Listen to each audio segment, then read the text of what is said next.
Hi friends, my name is Chaitanya Patke and welcome back to my YouTube channel. In this video, we are going to analyze the very first game of the 17th edition of the Tata IPL 2024 between the two heavyweights and the traditional rivals Chennai Super Kings as well as Royal Challengers Bangalore.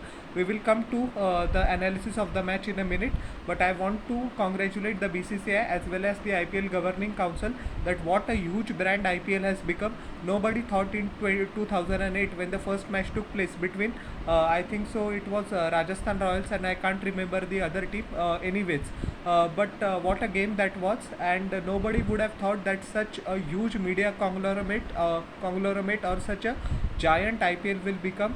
IPL now has become the pride of India, and it is the preeminent tournament of cricketing excellence. Other T20 tournaments around the world don't even stand a chance ahead of IPL, and it is a big victory for brand India and what India can do if it is a leader in a particular segment. We have to remember that India is a leader of cricket.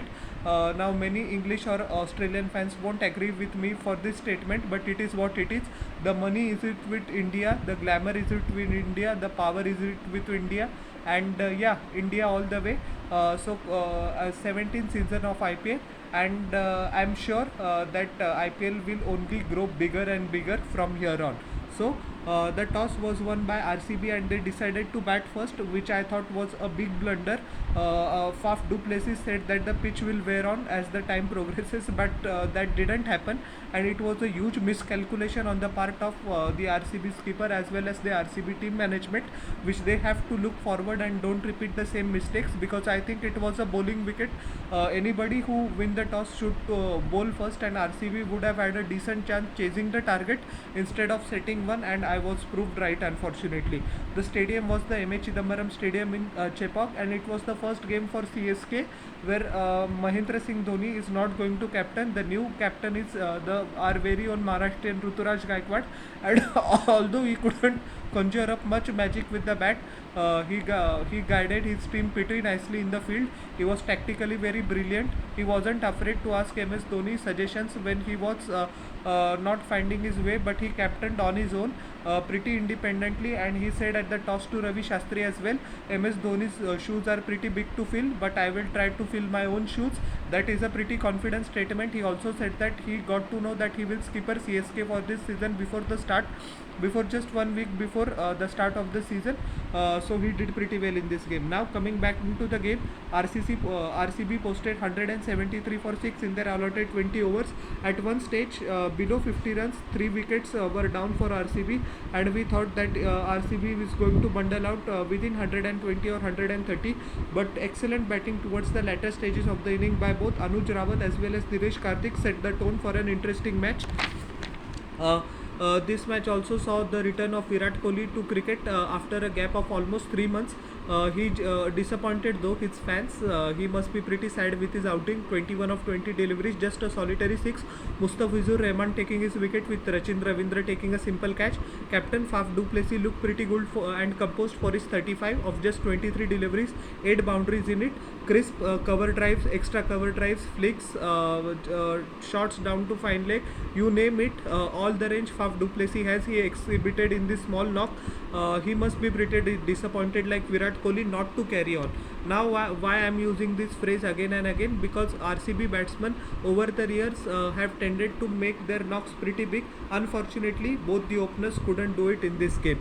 Rajat Patidar got a beauty of a delivery from Mustafizur Rahman, which actually got big on him, just outside edge with MSD taking a simple catch. He departed for 0 of 3 deliveries. Glenn Maxwell went out for a golden ball duck of Deepak Chair. Once again the same combination, good ball, full delivery which just nipped outside, took the outside edge of Glenn Maxwell, and MSD doing the rest behind the stumps. Cameron Green also disappointed. He was brought in by big bucks by RCB, so better contributions are expected from him. 18 of 22 deliveries with just a solitary boundary. He was clean bowled by Jaffer from Mustafizur Rahman. Afterwards, it was a brilliant partnership of more than 90 runs between Anuj Rawat as well as Dinesh Karthik. Anuj Rawat in particular played his best IPL innings to date. He has been part of the RCB setup for the last couple of years, but he hasn't been able to cement his place. They tried him as an opener as well, but he disappointed there. Anuj Rawat in last season actually played some one or two good knocks down the order, but wasn't able to cement his place. But this knock will just put him at the forefront of the RCB hierarchy and seal his place at least for a few more games to come. 48 of 25 deliveries, 3 gigantic sixes to go with 4 boundaries. He was eventually run out towards the latter stage by Mahendra Singh Dhoni, but he had a excellent strike rate of 192, and despite the fact of being 4 wickets down, he backed himself, played positive game.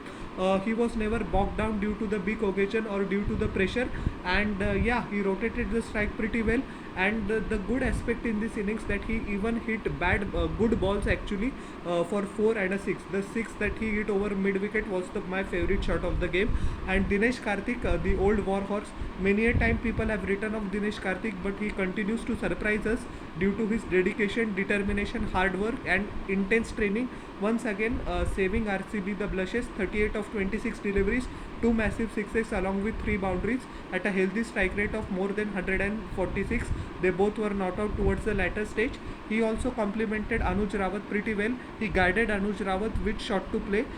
Whenever Anuj Rawat tried some fancy strokes, he actually came down the crease and advised him not to play such strokes and play your natural game and play good cricketing shots, and that's what Anuj Rawat did. Dinesh Karthik brought out his sweeps, reverse sweeps, his lap sweeps, his singles, his flicks, his shot over mid wicket, you name it, all the range that he exhibited, just like Faf du Plessis did. 173 for 6. At one stage, as I said few moments ago, I thought that RCB will bundle out before 120 or 130, but it was a fighting total. It was I think 20 runs short on this pitch, but RCB would take this total any day of the week at which condition they were in the first 10 overs. 4 overs, 37 runs, 1 wicket for Deepak Chahar, who made a comeback to competitive cricket after a long time. He was good. He just needs to work on his pace, but we have to CSK fans and all the cricket fans also have to realize that he came back from a career-threatening injury. His pace will be up, but good thing is that his swing was there. Tushar Deshpande had an off night, 4 overs, 47 runs. He was clobbered all over the park. Thikshana also went wicketless, and he was expensive as well. Sorry for that. Many a times we see that Thikshana actually when he is not taking wicket at least does a good containing job, but it wasn't to be in this game. Mustafizur Rahman was the man of the match for his brilliant performance. 4 overs, 29 runs, 4 wickets, bowled his cutters well, but one stark difference that I thought that he bowled the seam up delivery pretty nicely and with pace. His pace has also increased as compared to the last couple of IPL seasons, which is a very good sign for the CSK. And Ravindra Jadeja, although that he didn't get any wicket, still in 4 overs he just gave away 21 runs, bowled very tightly and just kept a noose around the RCB middle order. Chennai Super Kings chasing I think so pretty simple target by their standards on this kind of a batting paradise of 174. Got off to a very good start with Rachin Ravindra, particularly the aggressor. 37 of 15 deliveries, 3 sixes along with 3 fours, 2 big sixes over deep square leg. Ruturaj Gaikwad, the captain, actually was looking at good touch before getting dismissed by Jaffer of a delivery by Yash Dayal. Took the outside edge with Cameron Green taking a simple catch in the deep. Rachin Ravindra's wicket was taken by the leggy Karan Sharma, who has been around for a pretty long time, with Rajat Patidar taking a simple catch. Ajinkya Rahane also accelerated like he does despite the fact of coming in the middle overs. That is the role Rahane has been given from last season. Although he didn't have a great particular Ranji Trophy season with Mumbai, but his confidence is pretty high because he was the captain of the side, the Mumbai side, which won a record 42nd or I think 43rd Ranji Trophy title. 27 of 19 deliveries, couple of sixes. Darrell Mitchell scored 22 of 18 deliveries. His wicket was taken by Cameron Green. Cameron Green with Rajat Patidar taking his second catch of the game. Shivam Dube actually struggled very much, but he didn't give up. He held on to his own and steered CSK through, but he has to work on his strike rate. But although I think it is pretty early days, he will come into his own as the tournament progresses.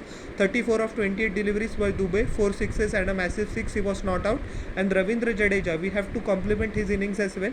25 not out of 17 deliveries, just a solitary 6 mind you, but still a strike rate of in excess of 120 147. It shows his game awareness. It shows his ability to run fast in the Chennai heat as well, which shouldn't be underestimated. Converted ones into twos. He was pretty proactive and didn't let the bowlers dominate him despite the fact of hitting just 1 6. 16 extras were considered by the RCB bowlers, which were I think too much. They need to work on their line and length. The match could have been even more interesting, but the fact is that this is not an excuse. CSK was the better team overall and they deserved to win. Mohammad Siraj had a pretty off day by his youth standards. 4 overs, 38 runs, no wicket. Yash Dayal in 3 overs gave away 28 runs and took a wicket. He needs to work on his economy rate, although he's a good bowler, but he needs to try to learn some variations so that batsmen actually don't line him up in the future. Alzari Joseph had a nightmare of a debut for RCB. 3.4 overs, 38 runs, no wickets, but he will learn from this harrowing experience. Neither got his line nor got his length. Actually, on such good batting paradise, his speed was in excess of 145 kilometers per hour. So just batsmen can sit tight in the crease. They can line him up and just hammer him to one spot. That is what exactly happens.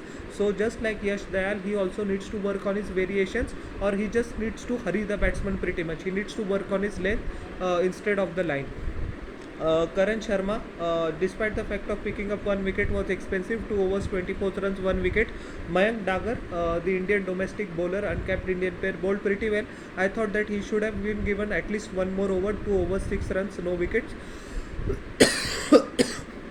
Cameron Green in 3 overs gave away 27 runs by picking up 2 wickets. He got the all-important wicket of Ajinkya Rahane of a short ball. Actually, Rahane didn't time it too well. Bottom of the bat and the ball flew straight to deep square leg at Glenn Maxwell. And second wicket was of Darrell Mitchell with Rajat Patidar taking a simple wicket. Good outing by standards. And Glenn Maxwell bowled just a solitary overs and gave away 7 runs. So all in all, a comprehensive start for the new CSK skipper Ruturaj Gaikwad and a new area for CSK. RCB has a lot to ponder about in their next game against PBK. So how did you like my analysis of the first game? Please tell me in the comment section below, and don't forget to like, share and subscribe to my channel and press the bell icon for further notifications. We'll meet in the next video. Till then everyone, bye.